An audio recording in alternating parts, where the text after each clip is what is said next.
रुक्मिणी ब्राह्मण के बोलावेली,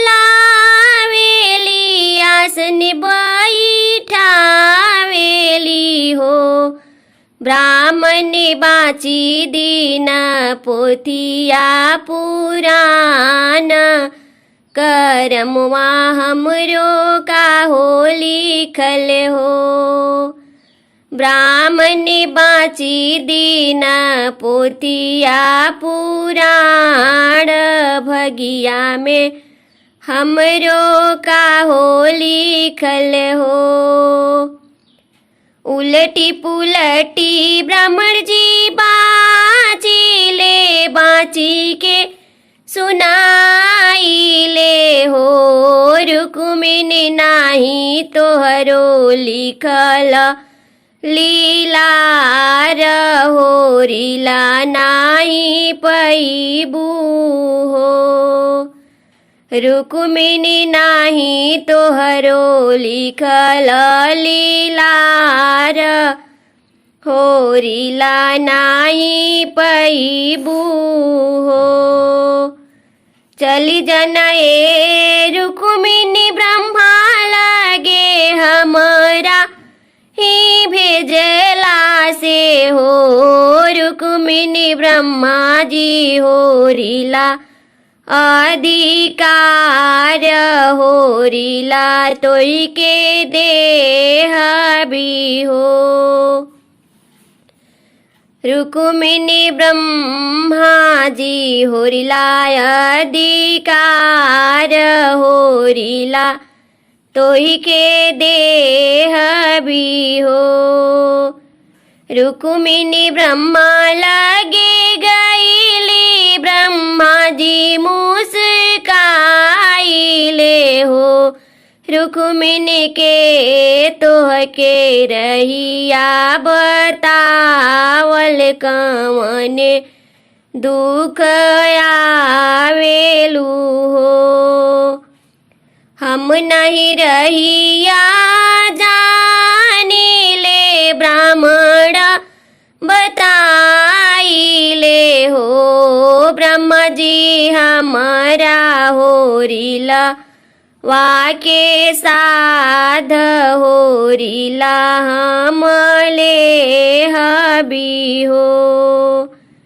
ए ब्रह्मा जी रऊरा हो रीला अधिकार हो, रीला हमले हबी हो।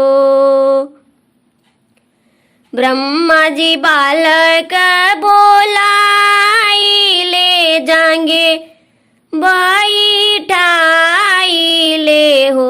ए बालक छठिया बरैया, तू रही हलवटी चली आई हो।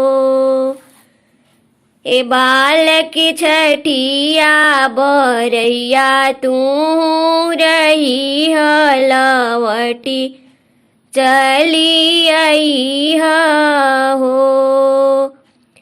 नाही जाइबे ब्रह्मा जी नाही जाई, बिरहुराही भेजला से हो। ब्रह्मा जी नाउनी धोबिनी ने खंडित हुई है, सब लोग रोई हन हो। ब्रह्मा जी बुआ के नेग खंडित हुई है, सब लोग रोई हन। ब्रह्मा जी बालक बोलाइले, जांगे बैठाइले हो। बालक 6 मास तू रही हलवटी चली आई हो। नहीं जाइबे ब्रह्मा जी नहीं जाइबे 6 मास नहीं जाइबे हो। ब्रह्मा जी चाचिय अम्मा हमरो रोई है, सब लोग रोई है हो। ब्रह्मा जी बालक बोलाई ले जाएंगे, बैठाई ले हो। बालक 12 बरिस तक रही हलवती चली आई हो। बालक 12 बरस तक रही हलवती चली आवहु हो। ना जाइबे ब्रह्मा जी ना जाई बिरउराही, भेजेला से हो। ब्रह्मा जी 12 बरिस के तिरियावा खंडित होई जई है हो। ब्रह्मा जी 12 बरिस के तिरियावा खंडित होई जई है हो।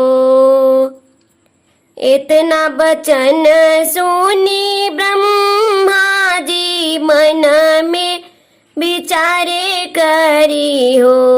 बालक जन्म बुढ़ारी तक खई हलवटी चली आई हो। बालक जन्म बुढ़ारी तक रही हलवटी।